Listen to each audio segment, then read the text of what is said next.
بوجھ تب لگتا ہے جب بیٹی ہاتھ میں طلاق کا کاغذ لے کے گھر آتی ہے۔ دور بدلا نہیں، پہلے جب طلاق ہوتی تھی باپ راتوں رات خودکشی کر لیتا تھا، وہ کہتا تھا نہیں صبح سماج کو میں کیا دکھاؤں گا۔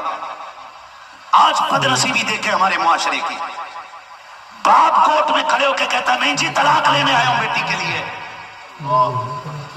ڈوب نہیں پڑ جاتی باپ پہ؟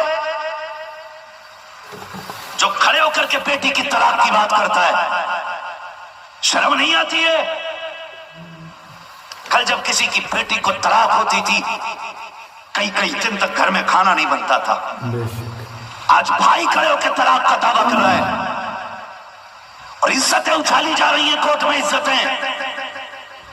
وکیل مزے لے لے کے پوچھتے کیوں دے رہے ہو طلاق؟ کہتا میں نے فلاں کے ساتھی سے دیکھا تھا۔ بات یہاں ختم نہیں ہو جاتی، پھر اور ہندی کی چندی کی جاتی ہے۔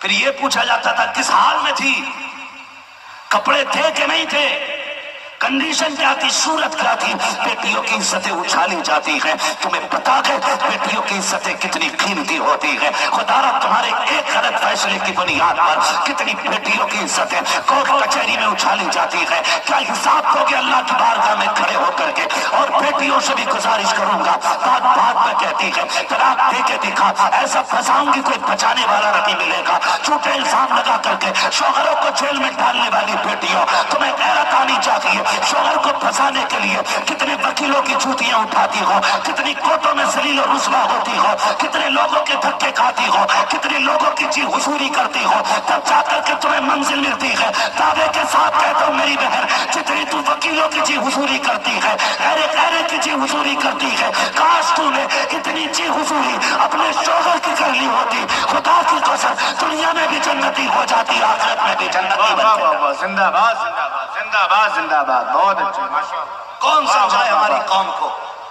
بہت اچھے، واہ واہ میری بہن، واہ واہ واہ واہ۔ جتنے تلوے وکیلوں کے چھاٹتی ہو اتنی دیر تم شوہر کے تلوے چھاٹو۔ خدا کی قسم یہ تمہیں تاج بنا کے رکھے گا، تاج بنا کے، ہاں تاج بنا کے رکھے گا۔ مگر حالات ایسے، عزتیں اچھالی جا رہی ہیں۔ کورٹ کے اندر بیوی شوہر پہ الزام لگا رہی ہے، شوہر بیوی پہ الزام لگا رہا ہے۔ وہ کہتی ہے اس کے غیروں سے تعلقات ہیں، وہ کہتا میرے نہیں اس کے غیروں سے تعلقات ہیں، اور ہم اسے کہتے ہیں دیکھا میرا وکیل جیت رہا ہے۔ بے غیرت ڈوب کے مر جانا چاہیے، تو جیت کے بھی ہار گیا ہے، تو جیت کے بھی ہار گیا ہے۔ کسی کو ذلیل کر دینا یہ جیت نہیں ہوتی ہے، کسی کو عزتیں دے دینا یہ سب سے بڑی جیت ہوتی ہے۔ سبحان اللہ۔ برا نہ مانیے، آج سمدھی کو پچھاڑنے کے چکر میں بیٹے کی زندگی برباد کر دیتا ہے، بیٹی کی زندگی دھاؤ پہ لگا دیتے تاکہ میں اپنی سمدھی سے اونچا رہوں، میری مونچھ نیچے نہ آئے، سماج کیا کہے گا؟ غیرت کر، کیا تیری عزت مدینے والے سے زیادہ بڑی ہے؟ کیا تیری بیٹی خاتون جنت سے زیادہ شان والی ہے؟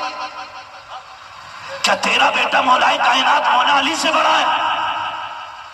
یار ہماری تو صبح کا بھی پتہ نہیں، ہماری تو شام کا بھی نہیں پتا، ہمارے تو سجدوں کا بھی نہیں پتا قبول ہوتے کہ نہیں ہوتے، ہمارے تو روزوں تک کا پتہ نہیں، اس لیے کہ افطار بھی کراتے ہیں تو تماشا بنا کے کراتے ہیں، یہاں تو نماز بھی پڑھتے ہیں تو جب تک مسجد سے نکل کے 4-5 کو ذلیل نہ کر لیں ہمیں ایک وقت کی نماز میں مزہ ہی نہیں آتا ہے۔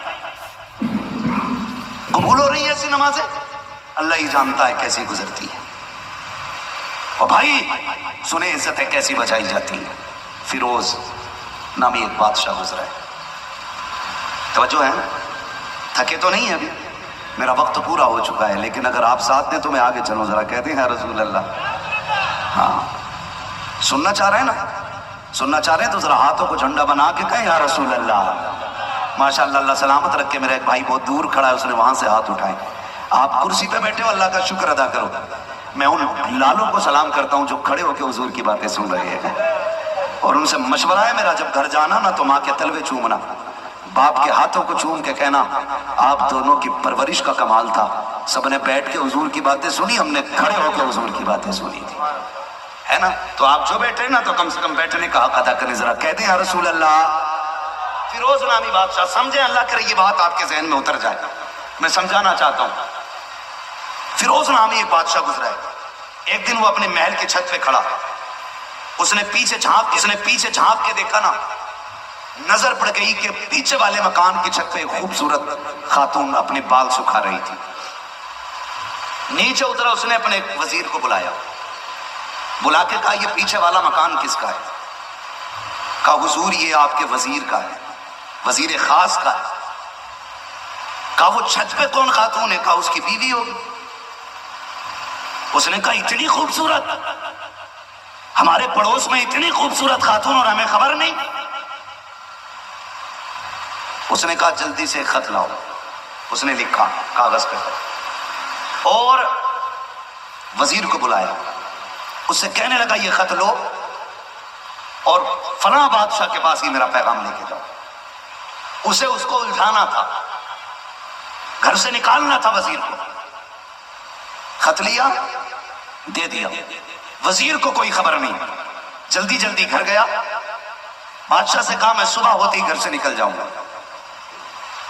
صبح اٹھا، سامان سفر تیار کیا اور سفر پر روانہ ہو گیا. ادھر یہ گھر سے نکلا، ادھر بادشاہ کو خبر ہو گئی کہ وزیر جا چکا. بادشاہ وزیر کے گھر آیا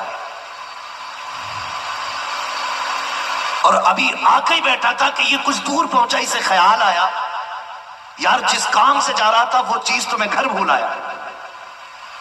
کیا؟ خط تو تکیے کے نیچے رہ گئے. یہ واپس پلٹا. جب واپس آیا تو خبر ہو گئی بادشاہ کو کہ وہ واپس آ گیا. بادشاہ جوتے چھوڑ کر کے دبے پیروں سے دوسرے راستے سے محل میں چلا گیا. اب وزیر تھا، اسے بادشاہ کے جوتوں کی تو خبر تھی نا، پہچان تھی، جوتے رہ گئے. جب جوتے پڑے دیکھے بادشاہ کے تو وزیر کی آہ نکل گئی. اس نے باطل ناخواستہ گھر میں قدم رکھا، بیوی سے کچھ نہیں کہا. خط اٹھایا، واپس سفر پہ روانہ ہو گیا. ہوا کیا تھا، جیسے ہی بادشاہ گھر میں آیا وزیر کی بیوی نے بادشاہ کو آتے دیکھا، گردن جھک گئی. کہا سرکار آپ؟ کہا ہاں. کہا کس لیے آئے ہو؟ کہا آج تمہارے گھر پہ مہمانی کرنے کے لیے آئے، آج تمہیں ہماری خدمت کرنی ہے، ہمیں خوش کرنا ہے. تو جانتے ہو وزیر کی بیوی نے کیا کہا؟ کہا بادشاہ ہم آپ کی رعایا ہیں، آپ جو چاہیں ہمارے ساتھ سلوک کر سکتے ہیں، لیکن سنا یہ ہے کہ شیر کبھی کتوں کا جھوٹا نہیں کھایا کرتا ہے. شیر کبھی کتوں کا جھوٹا نہیں کھایا کرتا ہے، اور جو کتوں کا جھوٹا کھا لے وہ شیر نہیں ہوتا ہے. جب اتنی بات کہی تو بادشاہ کی حیا سے گردن جھک گئی. بادشاہ ننگے پیر لوٹ گیا. اتنے میں آ گیا وزیر. جب وزیر آیا تو یہ اپنے سفر پہ واپس وزیر گیا، واپس آیا. آنے کے بعد جب آیا کچھ کپڑے بھی ساتھ میں بیوی کے لیے لایا تھا. بیوی سے کہنے لگا چلو تمہیں تمہارے میکے چھوڑ آتے. کوئی گالی نہیں دی، کوئی الزام نہیں لگایا، کچھ نہیں کہا. کہا چلو تمہیں تمہارے گھر لے کے چلتے. بیوی کو خبر تک نہیں. وہ گئی، یہ میکے چھوڑ کے آ گیا. 1 دن 2 دن مہینے بیت گئے لیکن یہ واپس نہیں پلٹا. بیوی کو احساس ہوا کہ کبھی اتنے دن مجھے چھوڑا نہیں. مہینے بیت گئے، یہ آئے نہیں بلانے کے لیے، اب تک تو آ جانا چاہیے تھا. اس نے اپنے بھائیوں کے کان میں بات نکالی. ایک بھائی چل کر کے آیا، اس نے آ کر کے بڑی تہذیب سے کہا کہ آپ ہماری بہن کو بلا کے کیوں نہیں لاتے؟ تو اس نے کہا کہ میں اب آپ کی بہن کو لانا نہیں چاہتا. صاف انکار کر. بھائیوں سے بھی کچھ نہیں کہا اس نے. آج تو ذرا سی بات ہو جائے، جھگڑا ہو جائے، ڈائریکٹ بیوی فون لگا کے کہتی میں کہ کو آج میرے شوہر نے چپل اٹھا لیا تھا. اس وجہ سے سب سے زیادہ طلاقیں ہو رہی ہیں۔ آج ڈانٹا ہے اماں مجھے، آج مجھے گالیاں دی ہیں، بات بات پہ گھر والوں کو فون کر کے بیٹیاں بتاتی ہیں ابھی جھگڑا ختم نہیں ہوتا، کچھ تو اتنی 420 ہوتی ہیں جھگڑے کے بیچ میں فون لگا کے جیب میں ڈال لیتی ہیں۔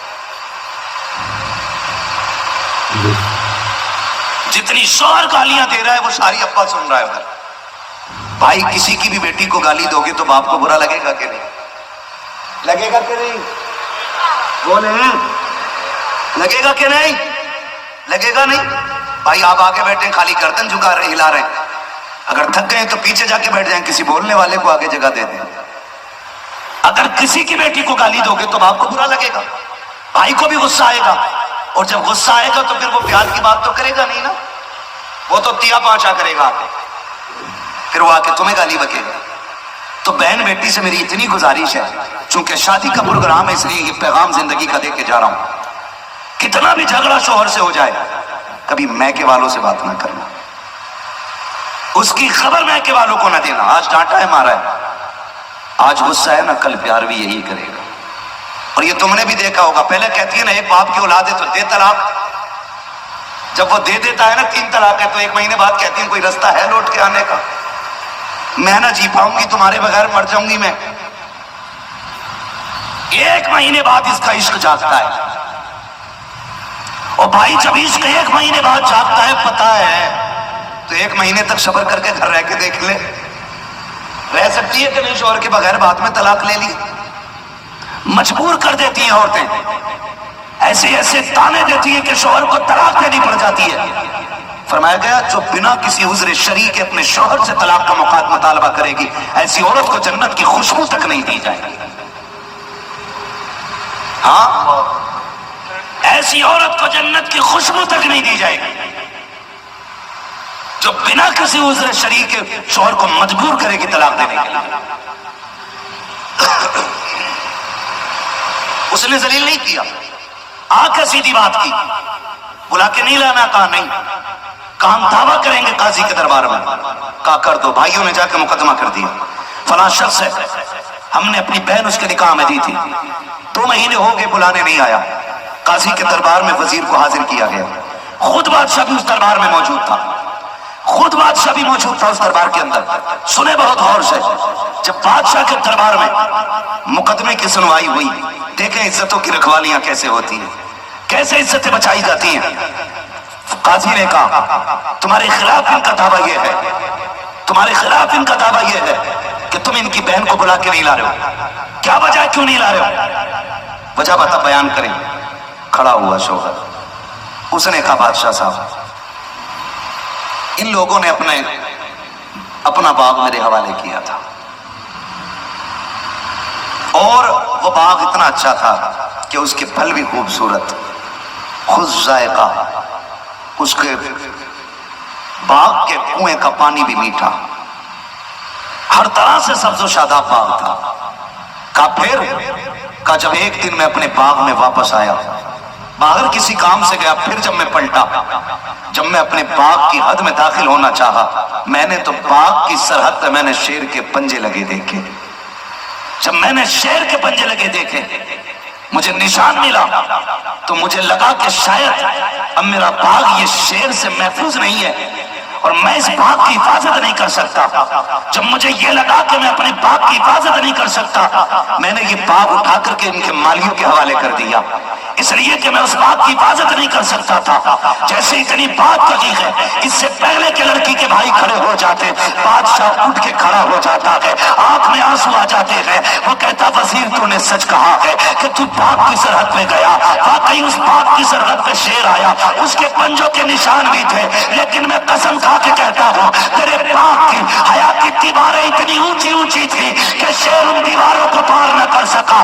جیسے کل تیرا باغ محفوظ تھا ویسے آج بھی تیرا باغ محفوظ ہے، چاہے اسے لے کے چلا جا۔ میں کہتا ہوں خدا کی قسم اگر اس طرح عزتیں بچائی جائیں گی پھر طلاقیں نہیں ہوں گی، طلاق کی بجائے گھروں کے اندر محبتوں کی بارشیں ہوتی نظر آئیں۔ سبحان اللہ زندہ آباد زندہ آباد. آج ضرورت ہے بہت اچھے اپنے گھروں کی عزتیں بچانے کی. بہت اچھے. عزتیں بچانے کی آپ پہ لازم ہے. آپ کسی کے گھر کی بہت بیٹی کو اچھا ذلیل نہ کریں, کسی کو ذلیل نہ کریں, بات بات پہ کسی چیز کا تانا نہ دینا. شادی ہونے والی ہے میرے ان دو بھائیوں کی, اور وہ دادا بھی نصیب والا ہے جس کے بیٹے کا بھی نکاح سامنے ہوگا, پوتے کا نکاح بھی سامنے ہوگا. ہاں بڑی بات ہے یہ, اللہ جسے یہ دن دکھا دے. لیکن مزہ یہ ہے کہ اس دن کا حق ادا کیا جائے, اس دن کا حق ادا کیا جائے. یہ سب سے زیادہ مزے کی بات ہے, سب سے زیادہ مزے کی بات ہے. میں بات عرض کر رہا ہوں آپ سے, خدا را اس دن کا بھی حق ادا کیا کریں, اس دن کا بھی حق ادا کیا کریں. کسی کی بیٹی کو ستانا مت, رولانا مت. دنیا کہتی دعا کرے میری بیٹی کو گھر اچھا مل جائے, کیا ضرورت پڑی ہے ادھر ادھر مارے پھر رہے ہو. سیدھی سی بات ہے, تم دوسرے کی بیٹی کو عزت دیا کرو, اللہ تمہاری بیٹیوں کو عزت عطا فرما دے گا. سیدھا سا قانون ہے, تم دوسرے کی بیٹی کو عزت دو.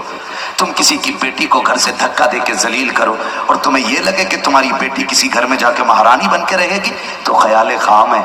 کسی غریب کو نبھا جاؤ, غریب کو نبھا جاؤ, اللہ تمہاری نسلوں میں برکتیں کر دے گا, نسلوں میں برکتیں کر دے گا.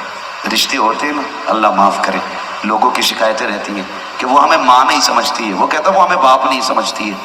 ساسیں کہہ رہی ہیں کہ بہو تو اماں کہتی نہیں, جی او جی کہہ کے بات کرتی ہیں. میں سیدھی سی بات جانتا ہوں, نئے گھونسلوں میں تو کبوتر بھی نئی جگہ آ کر کے کچھ دن اس کا دل نہیں لگتا ہے. نئے گھر کے اندر جانور باہر سے خرید کے لاؤ تو 2-3 دن وہ چارہ نہیں کھاتا ہے. یہ تو آپ سب کی سمجھ میں آنے والی بات ہے. بندہ بھینس لے کے آ جاتا تو 3 دن کھانے چارہ ہی نہیں کھاتی ہے بھینس. کیوں نہیں کھا رہی ہے؟ کہ نئی جگہ آنا اس لیے پریشان کر رہی ہے. اگر جانور نئی جگہ سے ایک دم مانوس نہیں ہوتا, پھر یہ تو انسان ہے نا, وقت لگے گا نا. اس کے لیے نیا گھر تھا, باپ کے لیے تو نیا نہیں تھا, ساس کے لیے تو نیا نہیں تھا, شوہر کے لیے تو پرانا ہے نا. تو آپ کم سے کم اس کو اپنا ہونے کا احساس دلائیں. آپ اسے بات بات میں بیٹی کہا کریں, بیٹی کہہ کے آواز دیا کریں. اس کے ساتھ وہ سلوک کریں جو اپنی بیٹی کے ساتھ کرتے تھے. تیری بیٹی جھاڑو مار کے لیٹ جاتی ہے, وہ کہتی ہے امی سر میں درد ہے, تو کھانا بنانے اٹھ جاتی ہے. اور بہو پورے گھر کی صفائی کر کے کھانا بنا کے لیٹ جائے, کہتی بہو اتنی جلدی لیٹ گئی, ابھی کھانے کے برتن نہیں دھلے تو نے. وہ کہتی تھی سر میں درد ہے, تو کہتی ناٹک کر رہی ہے. تیری بیٹی کا درد درد ہوتا ہے, پرائی بیٹی کا درد درد نہیں ناٹک ہوتا ہے. پھر کہتے ہو ہمارے گھر میں جھگڑے ختم نہیں ہو رہے. سیدھی سی بات ہے صاحب, تم دوسروں کی بیٹی کو اپنی بیٹی سمجھو, یہ تمہیں آ کے اپنے ماں باپ کی طرح سمجھنے لگ جائے گی.